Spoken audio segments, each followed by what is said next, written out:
Welcome to Out the Box Productions. We're back with Michael Williams and we're talking about what is the gospel. And what is the gospel to you? You left off with the death, burial, and resurrection of Jesus Christ. So after that, what else is there? Well, first of all, his life, like I was stating, we're hidden in Christ because of his life, that he walked a total obedient life to Christ, to God, which he offered for us. The death which we deserved, he gave for us.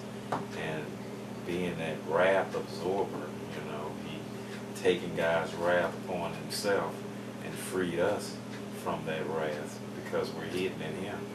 So that, those two things are huge, and then he was resurrected, which give us that coming hope. And then on top of that, he was lifted on high and seated at the right hand of God, by God's power. And that's a foreshadow of where we're headed, glorification for us, because we get to possess Christ, and that's huge, and that's what the gospel did, that's what the gospel is. But also, it's something that's going to be tested and tried here for us, because of that gospel walk.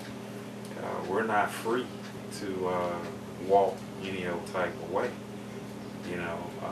Like I said earlier in one of the other segments about, his will for us is our sanctification.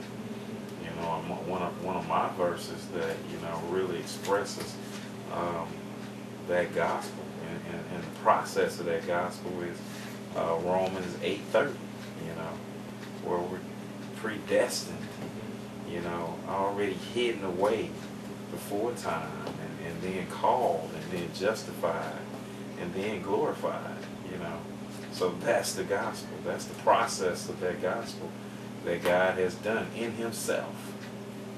Like I said, it's not a four-part Trinity. Trinity itself puts out the fourth part, So man has nothing but responding to what God has done. And you look at that thing from the example of marriage that points to the gospel. Your wife to be, or my wife, is responding from the love that we give. That's what we're doing in the gospel. We're responding from the love that Christ did. He came to a dark world, and we received him not. But he still stayed the course, stayed obedient to the point of death, to the point of the wrath of God, and yet, we still want to believe that we can, handle that ourselves. When I face God, I explain my own case.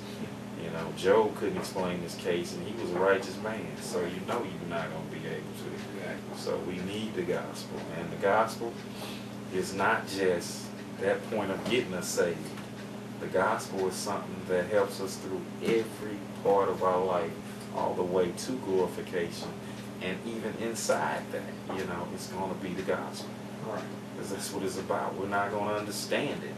You need an eternity to even get a glimpse of an understanding of a holy and righteous God. And the word says that you won't understand the mysteries on this side nor the one to come. Exactly. Because if you did, you would be God. Exactly. So that gospel gets us saved, holds us, and takes us on into glorification. And whatever vast thing that God has for us after that, it's going to be strictly the gospel. But, so many of our family members and church friends believe, oh, I got the gospel, I understand the gospel, that's it. I can go on to bigger and greater things. And there is nothing greater than the gospel.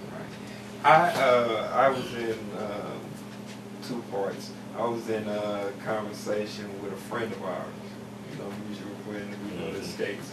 And I was asking them, how do you witness him personally effective to a sinner?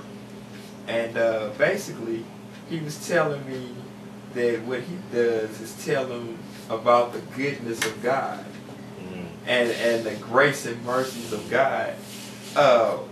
we're going to continue this in a few minutes on this effective witness when we take a break.